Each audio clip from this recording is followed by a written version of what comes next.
Praise Jesus. సామెతల గ్రంథము 3వ అధ్యాయము 5-6 వచనాలు. నీ స్వబుద్ధిని ఆధారము చేసుకొనక నీ పూర్ణ హృదయముతో యెహోవా యందు నమ్మకముంచుము. నీ ప్రవర్తన అంతటి యందు ఆయన అధికారమునకు ఒప్పుకొనుము.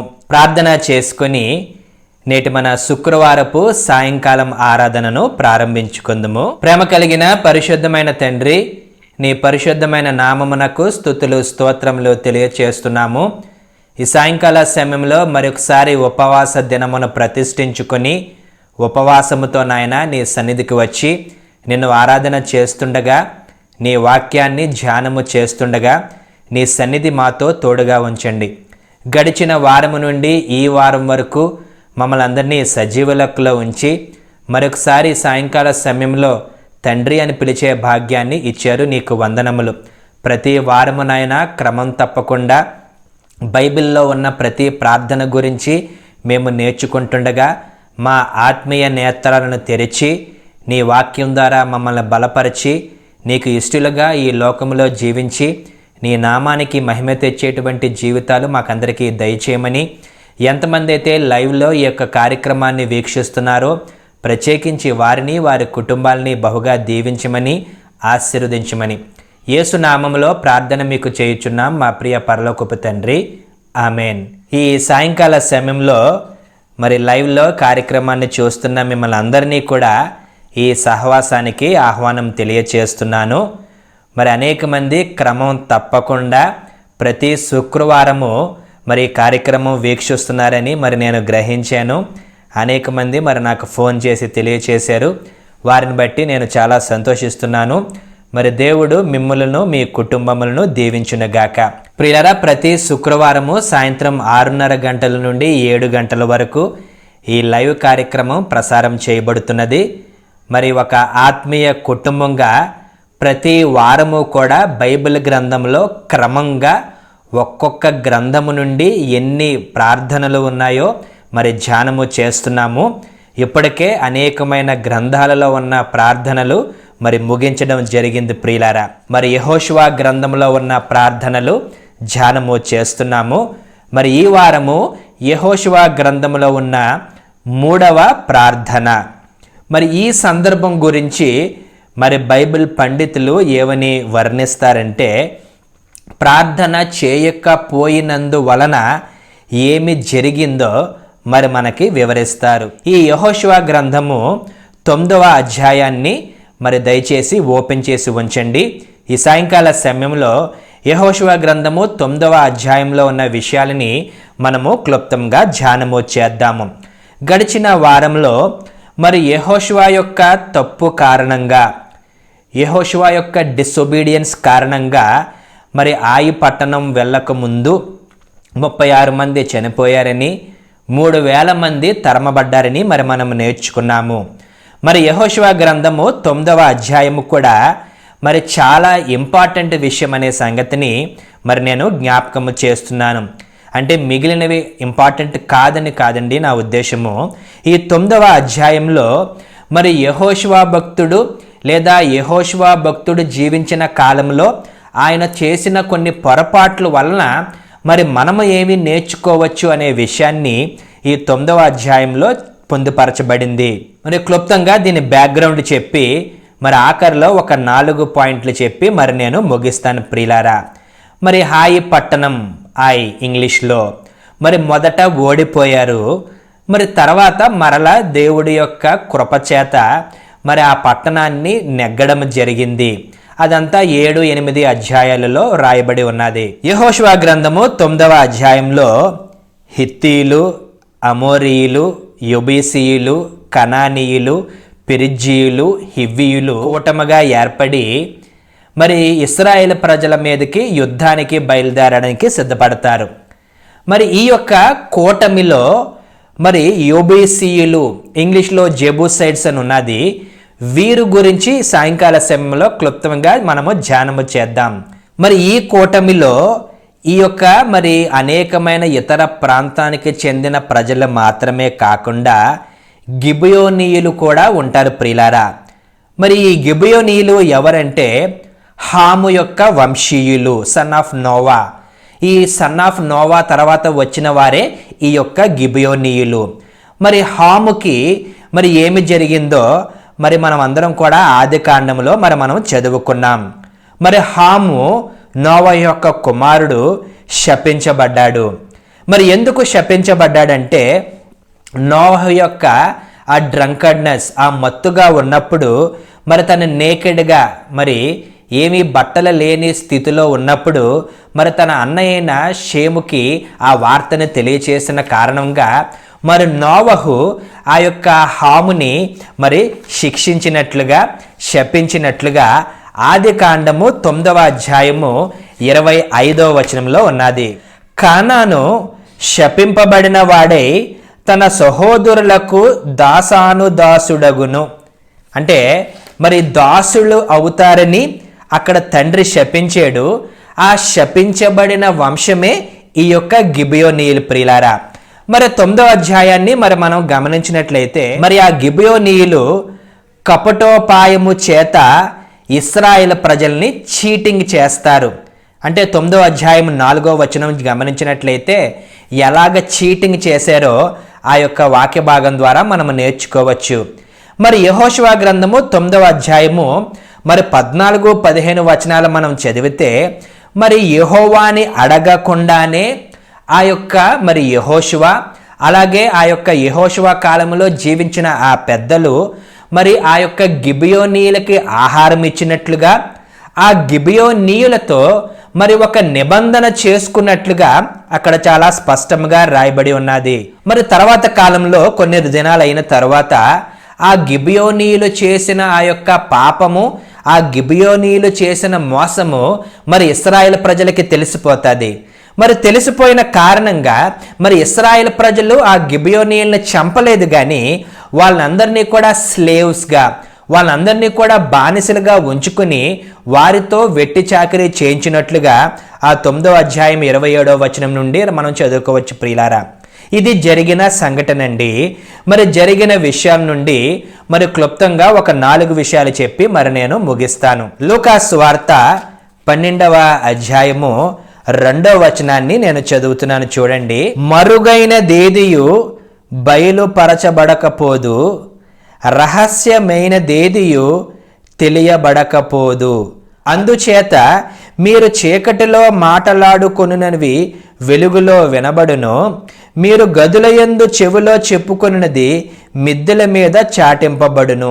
వాస్తవానికి గిబియోనీయులు మరి ఈ ఇశ్రాయేలు ప్రజలకి అతి సమీపంగా ఉంటారు. ఆ బిబ్లికల్ హిస్టరీ చూస్తే, ఆ మ్యాప్స్ని మనం గమనిస్తే వారి యొక్క టెరిటరీ, వారి యొక్క ల్యాండ్ ఎక్కడ ఉంటుందంటే ఎక్కడైతే ఇశ్రాయేలు ప్రజలు ఉన్నారో అక్కడికి దాదాపుగా ఒక 25 మైళ్ళు దూరంలోనే ఉంటారు. మరి ఏమి చెప్పారు? అతి దగ్గరగా ఉండేటువంటి ఈ ప్రజలు మరి ఇశ్రాయేలు యొక్క ఆ యొక్క సైన్యాన్ని ఎదుర్కోలేక ఇప్పుడు ఏంటంటే కాంప్రమైజ్ అయిపోవడానికి మరి ఒక కపటోపాయము చేత దగ్గరికి వచ్చినట్లుగా మరి మనం నేర్చుకున్నాం. మరి ఏం చేశారంటే ఆ 9వ అధ్యాయం 6వ వచనం చూడండి. దూరదేశము నుండి వచ్చాము అని చెప్పారు.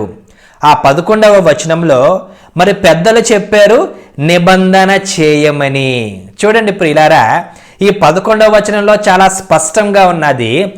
దేవుడిని అడగకుండానే ఆ యొక్క ఇశ్రాయేలు ప్రజల్లో ఉన్న పెద్దలు నిబంధన చేయమని చెప్పారంట. అలా మోసము చేశారు. 9వ అధ్యాయం 12వ వచనంలో వాళ్ళు ఏమంటున్నారంటే వేడి భక్ష్యములు మేము తెచ్చుకున్నాము, అంటే మన వాడుక భాషలో ఫుడ్, కానీ మరి డ్రై అయిపోయిందని ఆ ఎండిపోయిన ఆ యొక్క రొట్టెల్ని, ఆ ఎండిపోయిన ఆహార పదార్థాలని ఇశ్రాయేలు ప్రజలకు చూపించి మోసగించారు. 9వ అధ్యాయం 13వ వచనంలో సిద్దెలు అంటే న్యూ, అంటే ఆ యొక్క వాటర్ అనుకుందాం, ఆ బాటిల్స్ అనుకుందాం, అవన్నీ కూడా మరి ప్రయాణం చేసి చేసి చేసి వచ్చాము కాబట్టి అవన్నీ కూడా చినిగిపోయాయి అని చెప్పారు. మరి వారు చీటింగ్ చేసి దొరికిపోయారు ప్రియులారా. ఇప్పుడు మనం నేర్చుకోవలసింది ఏంటంటే it's the time to admit our mistakes. ప్రియారా, మనుషులతో కాకపోయినా కనీసం దేవుడితోనైనా మేము తప్పు చేసాము అని ఒప్పుకోవలసిన సమయము ఏర్పడింది అనే విషయాన్ని జ్ఞాపకము చేస్తున్నానండి. ఇప్పుడు చూడండి, ఆ 3 రోజుల్లో వారు దొరికిపోయారు కాబట్టి వారందరూ కూడా బ్రతికారు ప్రియులారా. మరి ఈ యొక్క సాయంకాల సమయంలో ఒకవేళ మనలో ఏదైనా తప్పు ఉంటే మరి ఇప్పుడే ప్రభు దగ్గరికి వచ్చి మనం ఒప్పుకోవాలి అనే విషయాన్ని మరి నేను జ్ఞాపకం చేస్తున్నాను. హెబ్రీయులకు రాసిన పత్రిక 8వ అధ్యాయము 12-13 వచనాలలో చూడండి, ఇది పాత నిబంధన కాదండి, కొత్త నిబంధన. నేను వారి దోషముల విషయమై దయ కలిగి వారి పాపములను ఇకను ఎన్నడను జ్ఞాపకము చేసుకొననని ప్రభువు సెలవిచ్చుచున్నాడు. ఆయన క్రొత్త నిబంధన అని చెప్పుట చేత మొదటిది పాతదిగా చేసి ఉన్నాడు. ఏది పాతగిలి ఉడిగిపోవునో అవి అదృశ్యమగుటకు సిద్ధముగా ఉన్నవి. ప్రియులారా, మనం అందరం అనుకుంటాం నూతన నిబంధన అనగానే మత్తయి సువార్త 1వ అధ్యాయం 1వ వచనం. కాదండి, నూతన నిబంధన ఎప్పుడు స్టార్ట్ అయిందంటే ఆధ్యాత్మికంగా ఆ యేసుక్రీస్తు ప్రభువారు క్రొత్త నిబంధన అని చెప్పాడో, క్రొత్త నిబంధన మనుషులతో చేశాడో అప్పుడు ఈ క్రొత్త నిబంధన స్టార్ట్ అయిందండి. ఇప్పుడు చూడండి, ఆ నిర్గమాకాండము 34వ అధ్యాయము 12వ వచనం చదివితే చూడండి, నీవు ఎక్కడికి వెళ్ళుచున్నావో ఆ దేశపు నివాసులతో నిబంధన చేసుకొనకుండా జాగ్రత్త పడము, ఒకవేళ అది నీకు ఉరి కావచ్చును. ప్రియులారా, దేవుడు చాలా స్పష్టంగా సెలవిచ్చాడు, నువ్వు ఎక్కడికి వెళ్ళినా సరే ఆ ప్రజలతో నువ్వు నిబంధన చేయవద్దు. ద్వితీయోపదేశకాండము 7వ అధ్యాయము ఆ 1-2 వచనాలు మనం చదివితే, నీవు స్వాధీనపరచుకొనబోవు దేశములోనికి నీ దేవుడైన యెహోవా నిన్ను చేర్చి బహుజనములు అనగా సంఖ్యకును బలముకును నిన్ను మెంచిన హిత్తీయులు, చూడండి, గిర్షాహీయులు, అమోరీయులు, కనానీయులు, పెరిజ్జీయులు, హివ్వీయులు, యోబేసీయులను 7 జనములను నీ ఎదుట నుండి వెళ్ళగొట్టిన తరువాత, అంటే దేవుడు చాలా క్లియర్గా సెలవిస్తున్నాడు, నైనా నువ్వు ఎక్కడికి వెళ్ళినా సరే ఆ దేశ నివాసులతో ఏ విధమైన నిబంధన చేసుకోవద్దు, వారు వెళ్ళిన తర్వాతే నీకు ఆశీర్వాదము వస్తుంది. ప్రియారా, ఆధ్యాత్మికంగా మనకు ఒక డౌట్ రావాలి, ఇదేంటండి వాస్తవానికి ఇది వారి దేశమే, మరి మనకి వారిని వెళ్ళగొట్టి మనకి ఆ దేశం ఇవ్వడం ఏంటి? అపోస్తలుడైన పౌలు కొరింథీయులకు రాసిన 2వ పత్రిక 5వ అధ్యాయం 17వ వచనంలో, పాతవి గతించెను, మరి ఇవిగో క్రొత్త వాయును, నూతన సృష్టి. అంటే మనకి ఆశీర్వాదాలు రావాలంటే ఆ పాతవి లేదా అక్కడ ఉన్నవన్నీ కూడా మనం బయటికి పంపివేస్తేనే కానీ ఆ యొక్క దీవెన మనకి రాదు. అక్కడ ఈ యొక్క జనాంగాలు అన్నీ కూడా మరి ఈరోజు మనకి ఆ యొక్క పాపముల గురించి ఒక మెటఫర్గా రాయబడి ఉన్నది, ఒక సాదృశ్యంగా రాయబడి ఉన్నది. పాతవి అన్నీ గతించాలి, పాత బుద్ధి, పాత ఆలోచన, పాత క్రియ, పాత నడవడిక గతించాలి. అవన్నీ లయమైపోతేనే కానీ దేవుడు మనకి ఇస్తానన్న ఆ వాగ్దానం ప్రియులారా అది నెరవేర్చబడదు అనే విషయాన్ని మరి నేను జ్ఞాపకం చేస్తున్నాను. ఇక్కడ చూడండి, యెహోషువతో చాలా స్పష్టంగా సెలవిచ్చాడు, అన్ని జనాంగాలని మరి నువ్వు నాశనం చెయ్యి. కానీ మరి యెహోషువ ఏం జరిగిందంటే ప్రార్థన చేయకపోయినందువలన ఆ యొక్క కాన్సిక్వెన్స్ని మరి అనుభవించాడు ప్రియులారా. యెహోషువ ఫెయిల్ అయ్యాడు, అక్కడ పాలెములో ఉన్న పెద్దలు ఫెయిల్ అయ్యారు. ఇప్పుడు చూడండి, మరి మోషేకి ఆ యొక్క శిక్ష వచ్చింది, మరి యెహోషువకి శిక్ష రాలేదు. ఎందుకు? స్టార్టింగ్లో చెప్పానండి. మరి యెహోషువకి ఎందుకు శిక్ష రాలేదంటే ఆల్రెడీ ఈ గిబియోనీలు ఎవరంటే హాము వంశీయులు. మరి హాముని ఆ యొక్క తండ్రి నోవహు మరి శపించాడు. ఆల్రెడీ ఆ శాపము వారు కొని తెచ్చుకున్నారు కాబట్టి మరి ఇక్కడ యెహోషువకి ఆ శాపము రాలేదు. ప్రియులారా, ఆ యెహోషువ గ్రంథములో యెహోషువకి అలా జరిగింది, అందరికీ మనకు అవుతుందని కాదండి నా ఉద్దేశము. ఇప్పుడు చూడండి, ఒక్కొక్కసారి ఏమి జరుగుతుందంటే కొత్త ఇల్లు, కానీ ఆ యొక్క ఇంట్లో మూల ఆ చిన్న బుడ్డి ఇంకా అక్కడే ఉంటుందండి. అదే అండి మందు బాటిల్ అంటారు కదా, అలాగే ఉంటుంది. మరి కొత్త సంవత్సరం వస్తుంది కానీ మన బుద్ధి ఇంకా అలాగే ఉంటుంది. కొత్త ఉద్యోగం వస్తుంది కానీ మన ధోరణి వైఖరి అలాగే ఉంటుంది. మరి ప్రతిరోజు నూతనమైన దినం దేవుడు ఇస్తూనే ఉంటాడు. మరి గడిచిన దినాల్లో చేసిన పాపాలని మనం ఫార్వర్డ్ చేసుకుంటూ, ఆ డేటా రోలింగ్ అంటారు చూడండి, అలా ఫార్వర్డ్ చేసుకుంటూ ముందుకు వెళ్తూనే ఉంటాము. దేవుడు చెప్పింది చేయకపోతే ప్రియులారా ఆ పాపము మనల్ని వెంటాడుతూనే ఉంటుంది. దేవుడు ఇస్తానన్న వాగ్దానము సిద్ధముగా ఉన్నప్పటికీ అవి మనము పొందుకోలేము అనే విషయాన్ని నేను జ్ఞాపకము చేస్తున్నాను ప్రియులారా. ఇప్పుడు చూడండి, దేవుడు యెహోషువాని మరి కనికరించాడు. యెహోషువాకి శిక్ష పడేలాగా ఆయన కోపము రగులుకోలేదు.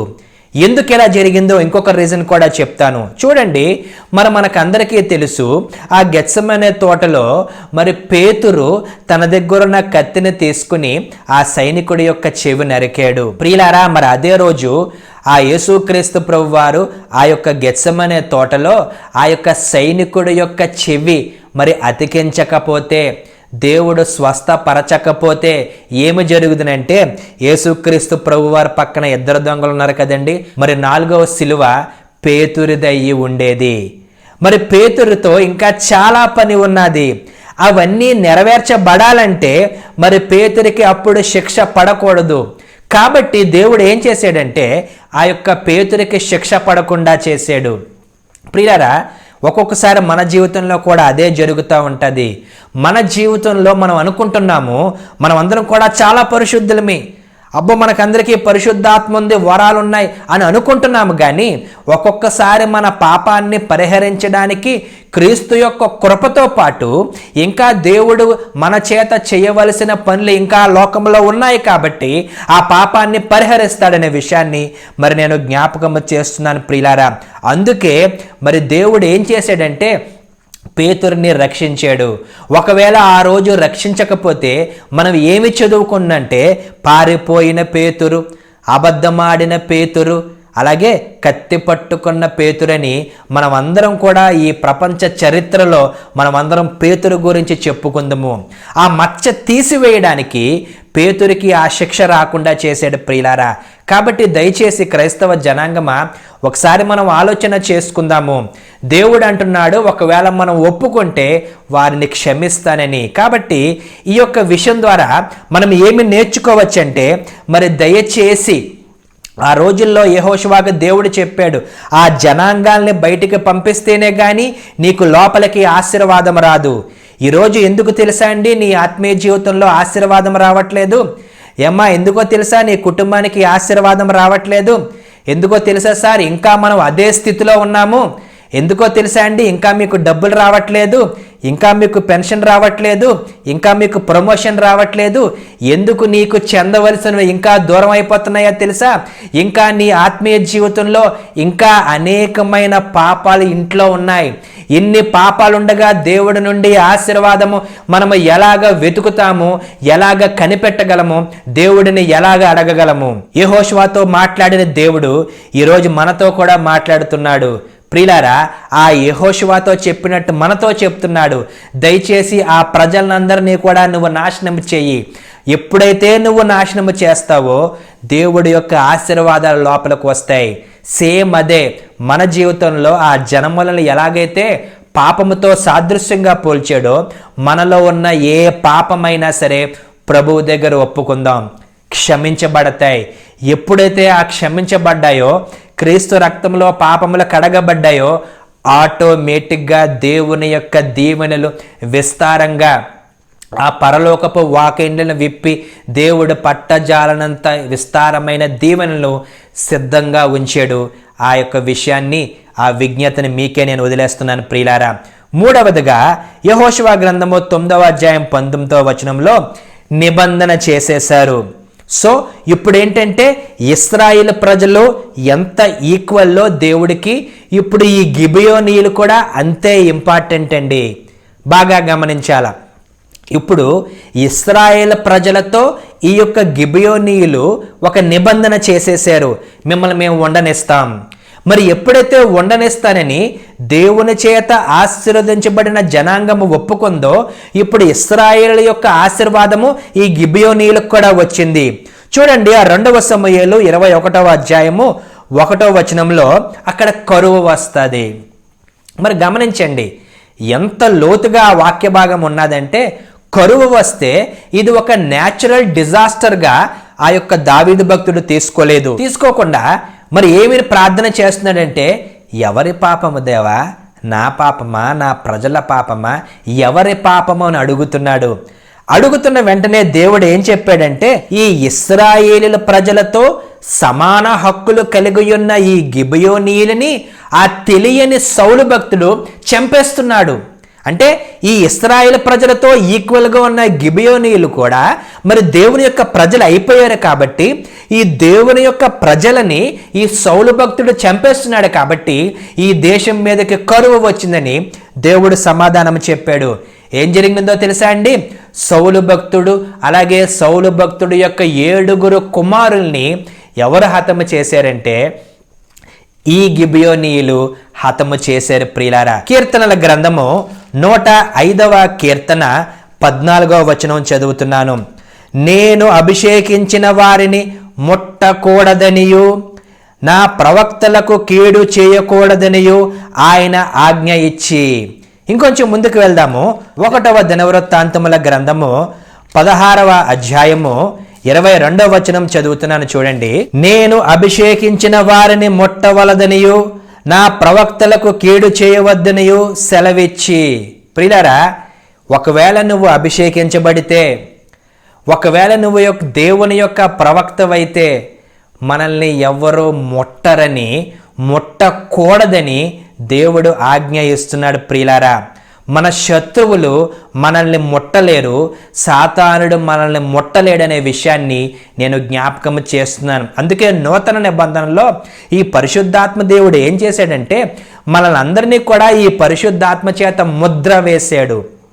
పాత నిబంధన గ్రంథంలో ఆ పరిశుద్ధాత్మ అప్పటికప్పుడు వచ్చి ఆ కార్యములను చేసి మరలా వెనక్కి వెళ్ళిపోయేది. కానీ నూతన నిబంధన వచ్చేసరికి ఆ పెంతెకోస్తు అయిన తర్వాత మరి ఎప్పుడైతే మనం ప్రభువుని నమ్ముకున్నామో, బాప్తిసము తీసుకున్నామో, నోటితో ఒప్పుకొని హృదయమంది అంగీకరించామో, చాలా స్పష్టంగా ఉన్నది, మీరు పరిశుద్ధాత్మన వరమును పొందుతారు.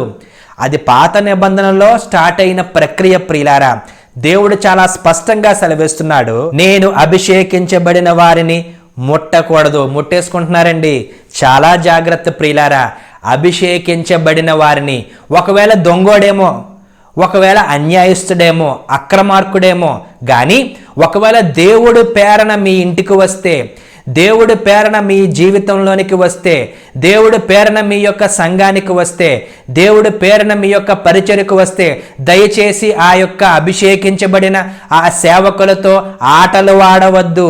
అది ఒకవేళ ఉరేయే అవకాశము లేకపోలేదని బైబిల్ గ్రంథం ద్వారా మీకు తెలియచేస్తున్నాను ప్రియులారా. ఆఖరిగా యెహోషువ గ్రంథము 9వ అధ్యాయము 14-15 వచనాలు మనం గమనించినట్లయితే, ఇప్పుడు చూడండి, ఆ ఇశ్రాయేలు ప్రజలు ఏం చేశారంటే, ఎప్పుడైతే కపటోపాయము చేత ఈ గిబియోనీయులు పాత రొట్టె ముక్కని, ఆ యొక్క సిద్ధెలు అంటే ఓల్డ్ వైన్ స్కిన్ని, అలాగే వారి మాటలని, వారి చూపునికి కంటినికి కనిపించిన దాన్ని నమ్మారో, మోసపోయారు. ఇప్పుడు చూడండి ప్రియులారా, మనం అర్థం చేసుకోవాల్సింది ఒకటి ఉంది. కంటికి కనిపించేవన్నీ నిజాలు కాదు, చెవులకి వినబడేవన్నీ కూడా వాస్తవాలు కావు ప్రియులారా. దయచేసి అర్థం చేసుకునండి. ఇశ్రాయేలు ప్రజలు బలమైన నాయకత్వంలో ముందుకు వెళ్ళిపోతున్నారు. వారి మీదకి ఎవ్వరూ రాలేకపోయారు. కానీ ఎప్పుడైతే కపటోపాయము చేత వచ్చారో, దేవుడిని అడగనందువలన, ఈ పరిశుద్ధాత్మ దేవుడిని అడగనందువలన, దేవుడి మీద ఆధారపడనందువలన ఏం జరిగిందంటే వినేశారు, మోసపోయారు ప్రియులారా. అందుకే ఈ ఆత్మ అనుభవము ఉండాలి. ఈ పరిశుద్ధాత్మ అనుభవము లేకపోతే నువ్వు మునిగిపోతావు, నీ కుటుంబము మునిగిపోతుంది, నీ సంఘము కూడా మునిగిపోతుంది అనే విషయాన్ని నేను జ్ఞాపకము చేస్తున్నాను ప్రియులారా.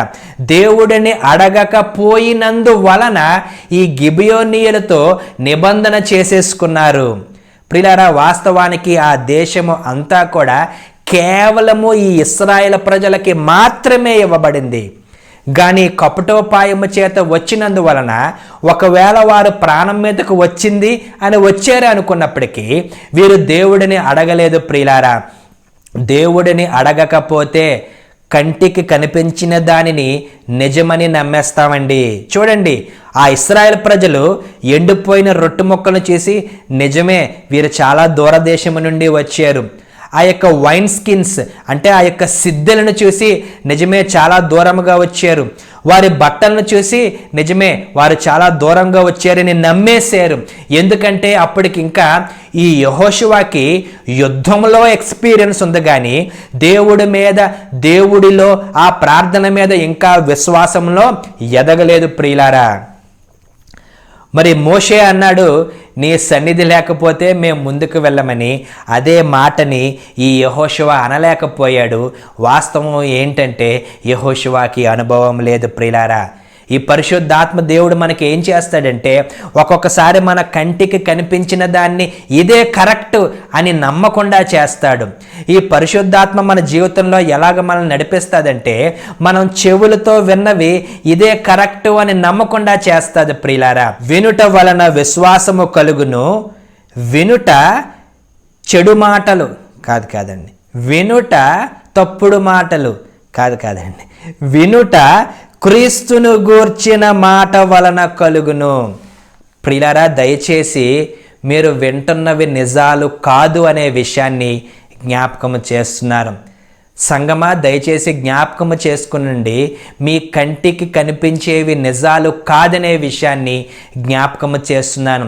ఇందాక చదివాము లోకాసు వార్త 12వ అధ్యాయం 2వ వచనంలో, మరుగైనది ఏదియు బయలుపరచబడకపోదు, రహస్యమైనదేదియు తెలియబడకపోదు, అందుచేత మీరు చీకటిలో మాట్లాడుకునినవి వెలుగులో వినబడును, మీరు గదుల యందు తలుపు వేసుకుని చెవిలో చెప్పుకునినది మిద్దెల మీద చాటింపబడును. ఈ పరిశుద్ధాత్మ అనుభవం మనకి ఉండాలి. లేకపోతే ఒకవేళ దేవుడికి అయిష్టంగా ఏదైనా మరుగుగా ఉంటే అది ఖచ్చితంగా ఈరోజు కాకపోతే రేపు కాకపోతే ఎల్లుండు తప్పకుండా అది మిద్దెల మీద ప్రకటించబడుతుంది. అప్పుడు తెలుస్తుంది ఎవరు కరెక్టు ఎవరు రాంగ్ అని. దేవుడి పరిశుద్ధ వాక్యమును దీవించునుగాక. ప్రార్థన ఆశీర్వాదముతో ఈ యొక్క సాయంకాలపు శుక్రవారం ఆరాధనను మనము ముగించుకుందాం. ప్రేమ కలిగిన పరిశుద్ధమైన తండ్రి, నీ పరిశుద్ధమైన నామమునకు స్తోత్రాలు. యెహోషువ గ్రంథము 9వ అధ్యాయంలో ప్రార్థన చేయకపోయినందువలన ఆ పరిమాణాలు, ఆ యొక్క కాన్సిక్వెన్స్ గురించి మరి మేము నేర్చుకున్నాం. ప్రార్థన చేయకపోయినందువలన ఇశ్రాయేలు ప్రజల తండ్రి ఆ యొక్క గిబియోనీయులతో నాయన మరి ఒడంబడిక చేసుకున్నారు, ఒక నిబంధన చేసుకున్నారు. కాబట్టి నాయన మరి మేము తండ్రి మా యొక్క జీవితంలో ఎవరితో ఒడంబడిక చేస్తున్నాం, ఎవరితో నిబంధన మేము కలిగి ఉన్నాము, దుష్టుల ఆలోచన చెప్పున మేము నడవబడుతున్నామా, పాపుల మార్గములో మరి మేము నిలుచుచున్నామా, అపహాసకులు కూర్చుండ చోటన మేము కూర్చుంటున్నామా, దయచేసి మేము గమనించుకోవడానికి సహాయం చేయండి. ఒకవేళ దుష్టుల ద్వారా మేము నడిపించబడుతుంటే, మా కంటికి కనిపించినవి నిజమనుకుంటే, మా చెవులకి వినబడేవి నిజమనుకుంటే మమ్మల్ని క్షమించాలని ప్రార్థన మీకు చేస్తున్నాం. గిబియోనీయుల యొక్క పాపము 3 దినములలో ఇశ్రాయేలు ప్రజలకి తండ్రి అది మరుగు చేయబడింది నాయన. మరి ఈ రోజు నాయన ఈ క్షణం వరకు తెలిసి తెలియక పాపములు క్షమించాలని ప్రార్థన మీకు చేస్తున్నాం.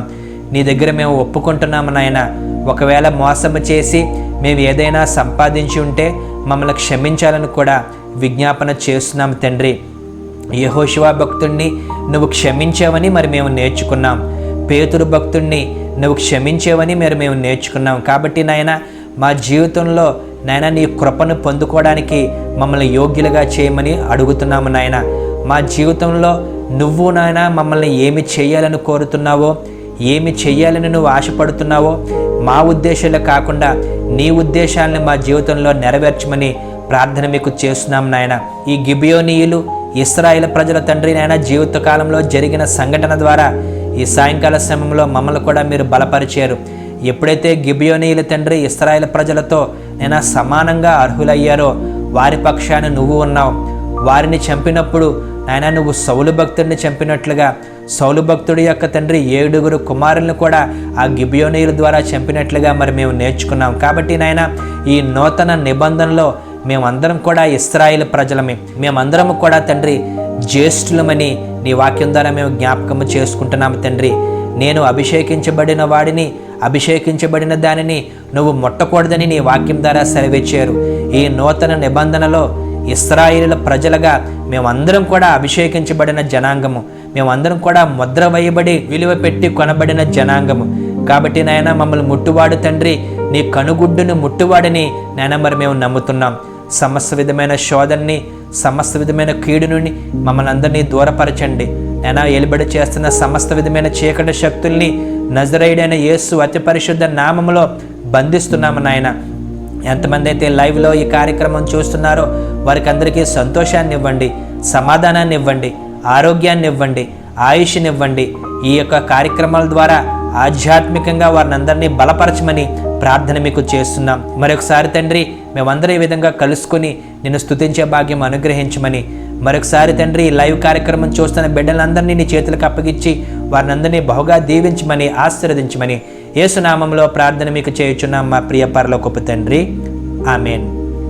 తండ్రి, కుమారుడు, పరిశుద్ధాత్మ త్రియేక దేవుని కృపాసత్య సమాధానములు ఇప్పుడు ఎల్లప్పుడూ మనకు, మన కుటుంబాలకు, మరి ప్రత్యేకించి లైవ్ కార్యక్రమం చూస్తున్న ప్రతి వ్యక్తికి, వారి కుటుంబానికి సదాకాలము తోడుగా ఉండునుగాక. ఆమేన్.